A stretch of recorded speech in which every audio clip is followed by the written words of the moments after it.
Get to high ground. A chopper Time bomb is set. nearby. Get out now.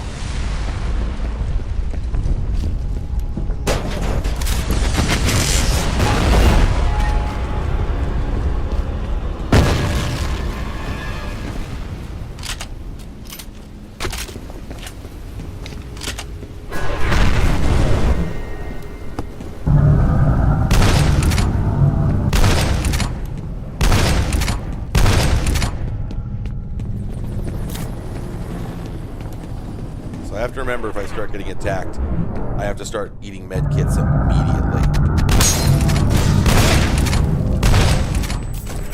I think that actually me.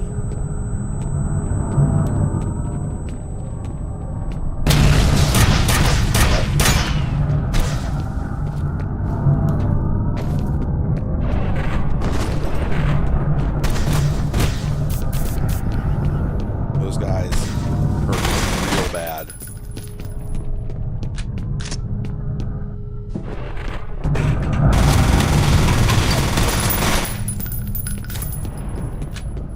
You see, their guilt. Ow. Checkpoint.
I've tried to forget.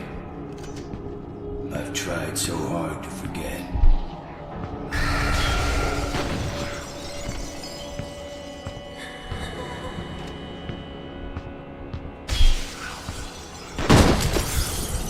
Oh. Oh.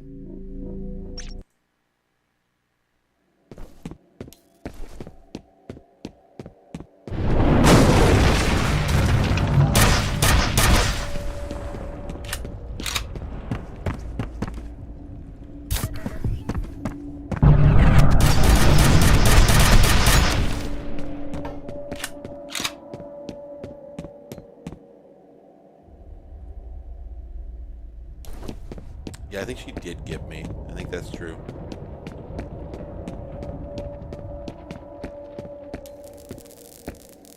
I've tried to forget. I've tried so hard to forget.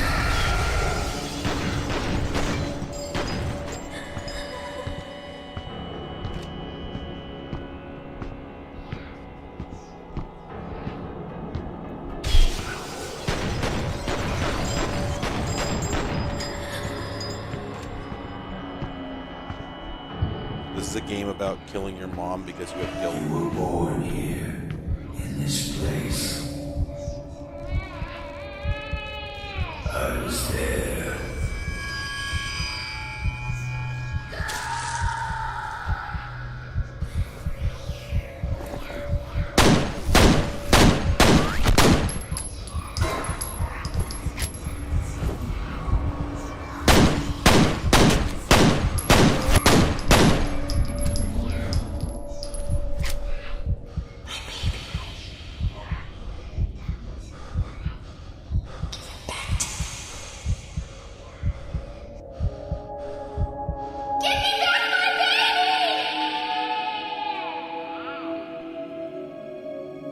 You will be a god among men. Take her back to the vault.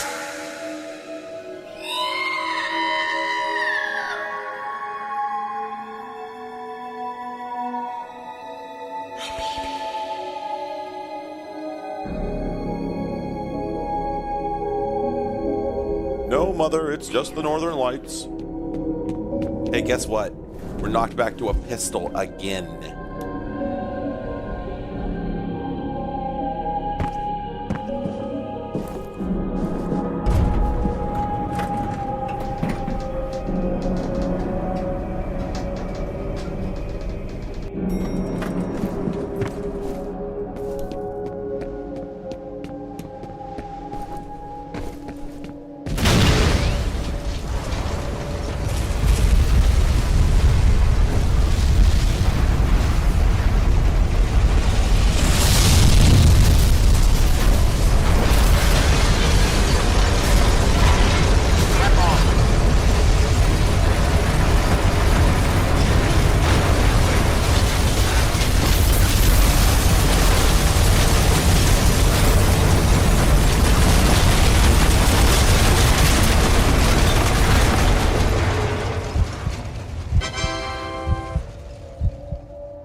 There he is.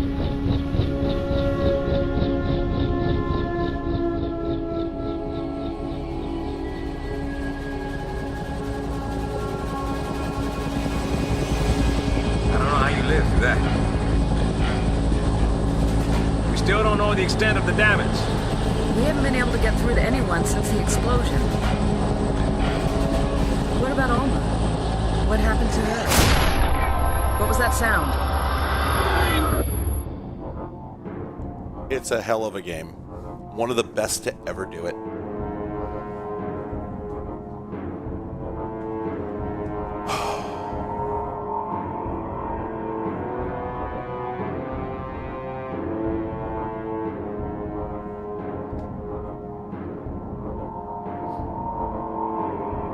It really is, you know,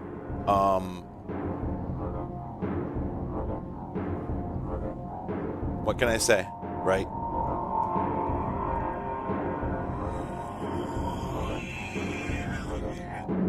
This game has stuck with me for 20 years. Most of my memories of it were accurate. Only a couple were a little off. And what's remarkable about that is that all those memories that I've been carrying around and repeating to people that turned out to be wrong were about how, sorry, of which a couple turned out to be wrong, were about how the game was so unbelievably ahead of its time. Just incredibly ahead of its time. And while I find out that in a couple ways it isn't quite what I remember, for the most part, it is. And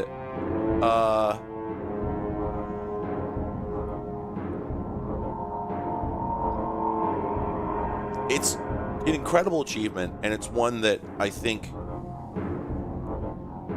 it's weird that we don't talk more about it. You know, I think this game is seminal. I think there must be a lot of devs who have worked on important stuff who Sorry, I'm getting spooked out.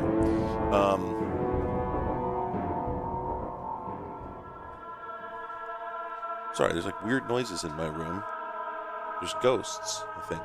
Anyway, I think there's probably a lot of people who worked on some important stuff who would cite this as one of their inspirations. You know, it's man.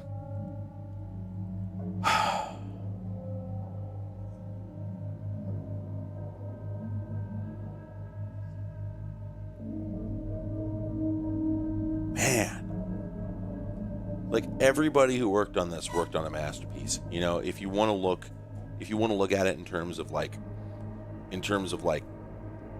you know, here's what they could have done better. Here's what, you know, this, that, or the other thing.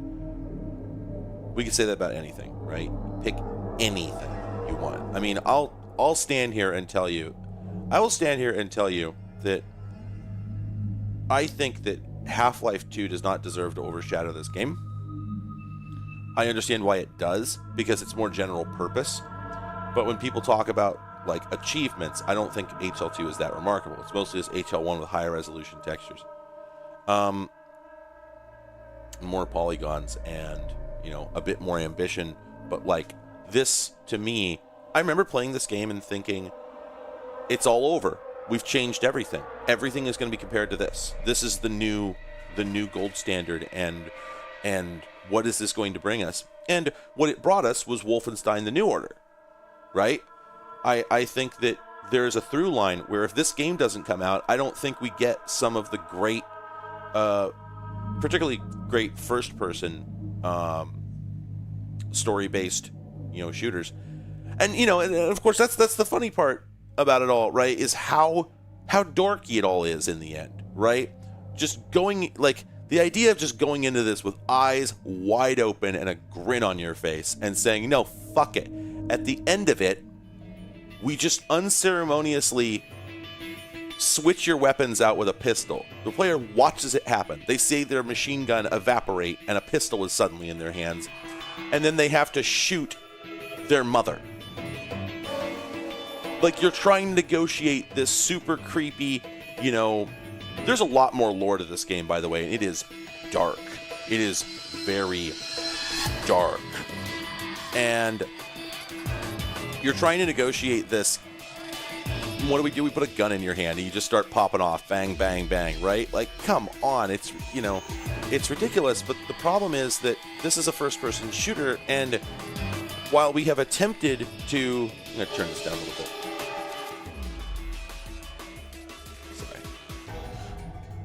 Well, we have attempted to, you know, paper over this fact. There's one primary verb in shooters, and it's right there in the name, right? You shoot.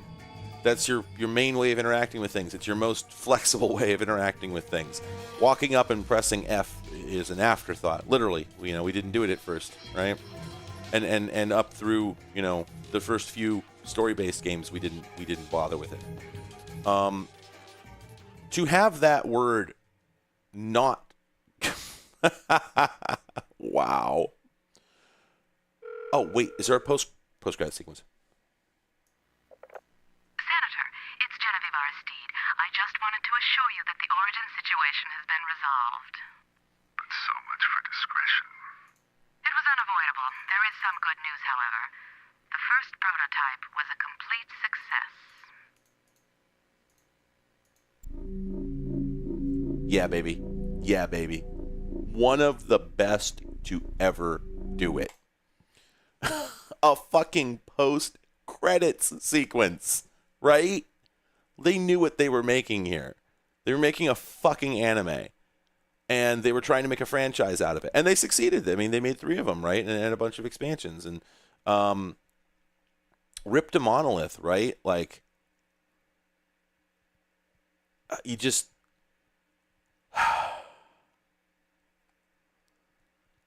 You gotta respect the hustle. It's just the best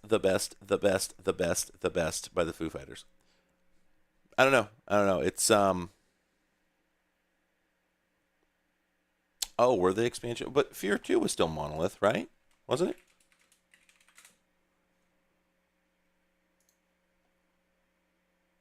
Yeah. Okay. Good. I remember liking that game, though I now wonder.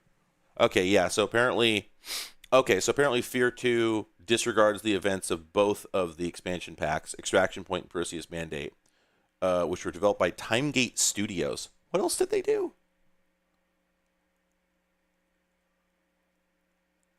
Huh. Not that much that was notable, it sounds like. Wow. And then went back. Yeah, it looks like things did not go well for them. And yeah, Fear 3 was the one that nobody likes. However, what I will say is, like, there are some. Wait, one moment. Oh, okay. There are some redeeming qualities to it. You know, I think that it's. Wait a minute.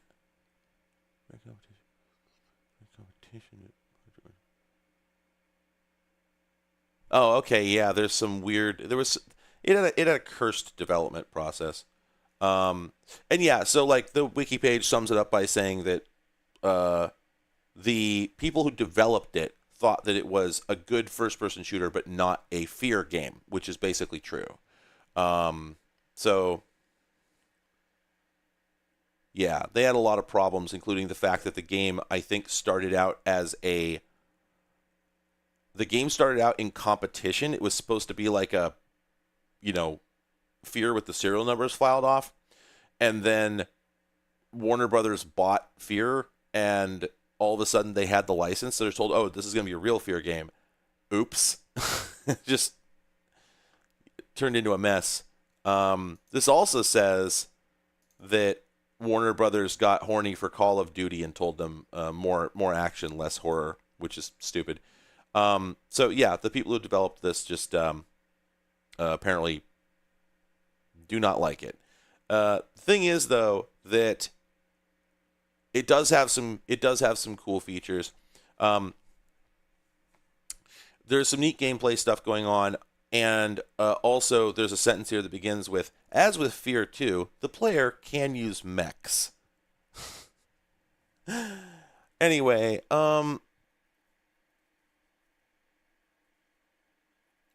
I imagine John Carpenter probably would have been allowed to do a lot more on the dev team if the game had been allowed to be what it was supposed to be. Also, there's an active cover system. It's a fucking cover shooter. Anyway, though. I don't know. I love video games. I'm a huge fan of video games. I sort of feel, honored to have been there for this when it was new. I feel more excited about having been there for this in 05 than for Doom 3 in wasn't Doom 3 2003? Or was it 2004? I keep thinking it was 03. Yeah, there we go. Either Doom 3 or Half-Life 2, I feel much less excited about. I saw them and I just felt like they were phoned in. I've always felt this way. I think Half-Life 2 is competent, but not groundbreaking. I think that all the things that it did that seemed remarkable weren't. They were just the next thing that was to be done. Obviously, Half-Life 2 needed to be like that. I don't think Doom 3 needed to be like that, but it was obviously going to be. Like, certain trends were coming. And then I played this, and I just thought, no, this is actually new. This is groundbreaking. I'm wrapping up here, Zero. I'm very tired. I've been streaming for 12 hours. I did not intend to do this, but hey, you know what? What better way to celebrate the spooky day? Plus, I mean, this is the only time I get to put Clive in his David S. Pumpkins suit, right? I got to take this off for the next stream. So I played the entirety of Fear, Zero. So, I think we got to call it at this point. But yeah, I mean, there's a reason that I played through this entire game, is because I have always thought that it did not get the appreciation that it deserved. I've always thought that it was one of the coolest fucking things I've ever seen. And I guess the only thing that I come away from it feeling that surprises me maybe in retrospect is, that's all? Like, I think, because I did play F.E.A.R 2, and maybe the expansions, I don't remember. And so I think maybe I conflate some of those together in my head. And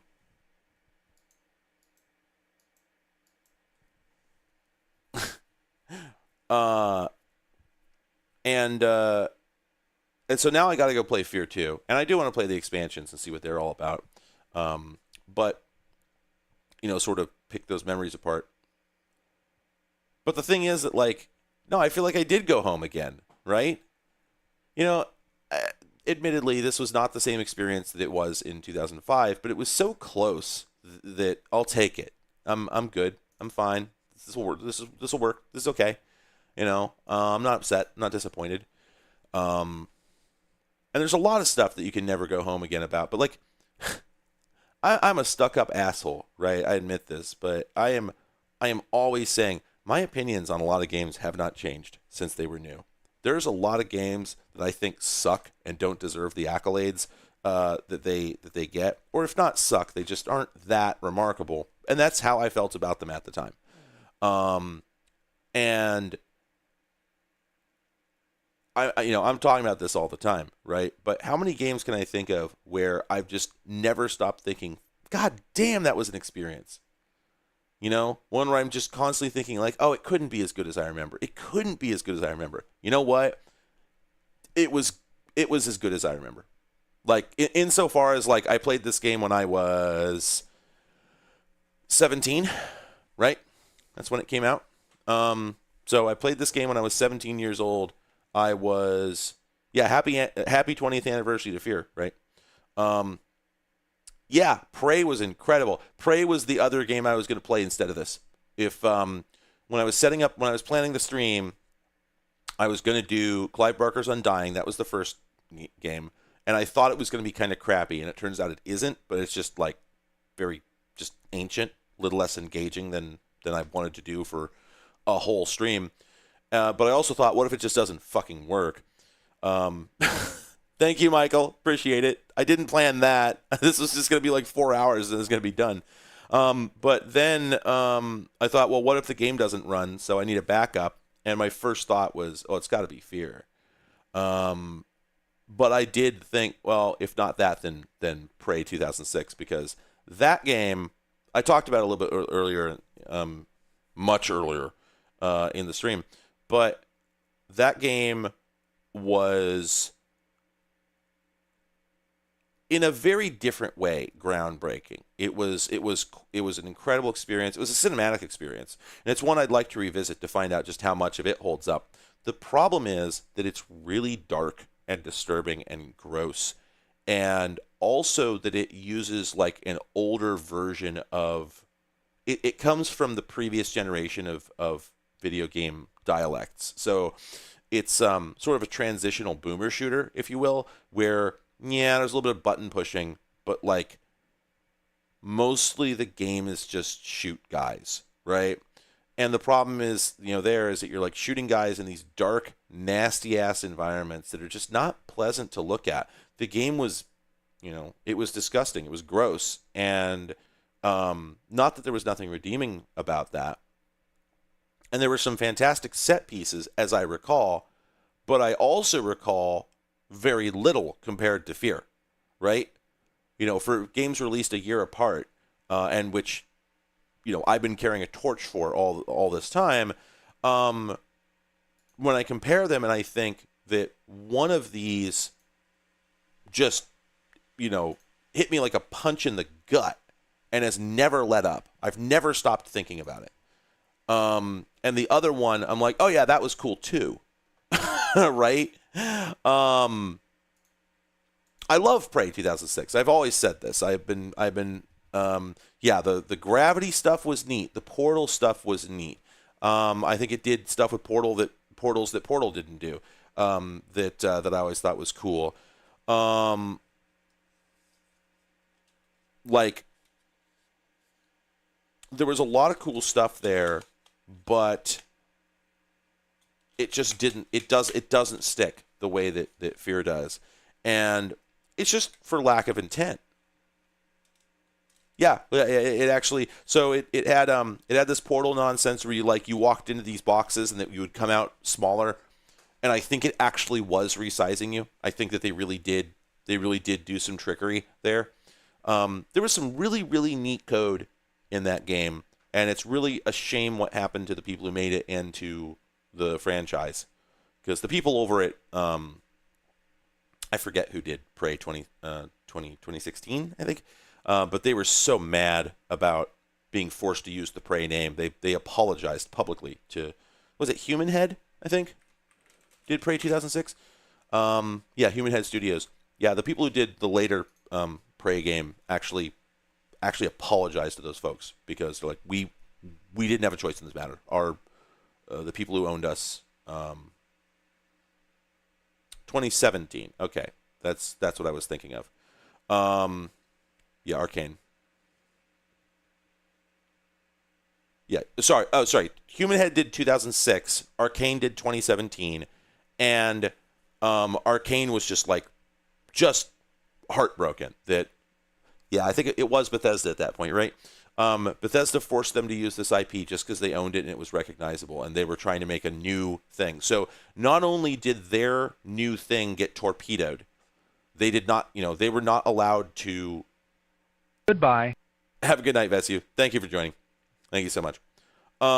They were not allowed to have their own identity, and they were forced to steal an identity that was just deeply unethical to them. And yeah, I mean, I hate Prey 2017, but for very specific reasons that are mine and mine alone. I think, yeah, it's a good game. It's by all means a very impressive game, but the back half of it I detest. And I get really, really fed up with games that are great for the first half and then suck for the back half. But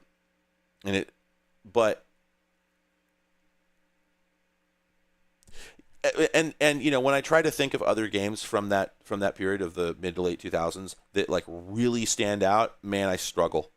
I struggle to come up with something that hits the way this does. This was the last game that I thought about, that I gave a shit about, that I contemplated for years. Because just nothing else measured up. It's one of those things where when I finished Red Dead Redemption 2, I finished the game and I was just like, what the fuck do I do now? How do I walk away from that to something else? What comes after that? I don't have an answer. It was so big. I lived in it, And so when I was forced to stop living there, I didn't know where to go, and I'm still, there's no end to this story. I'm still there. I still just want an expansion for Red Dead 2 that's another 80 hours, One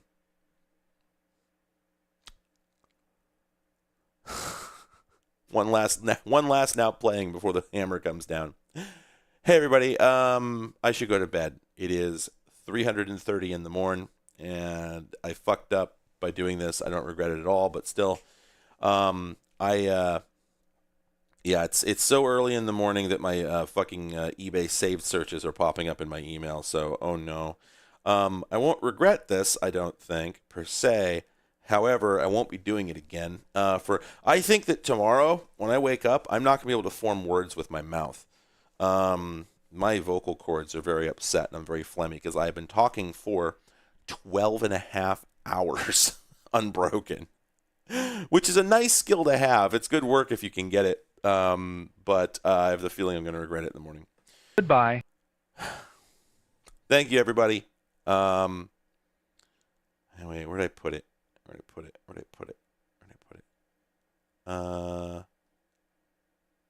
right.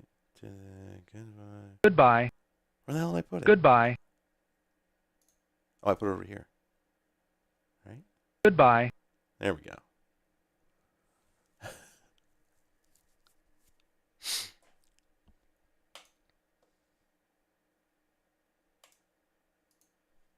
Goodbye. As they say, bye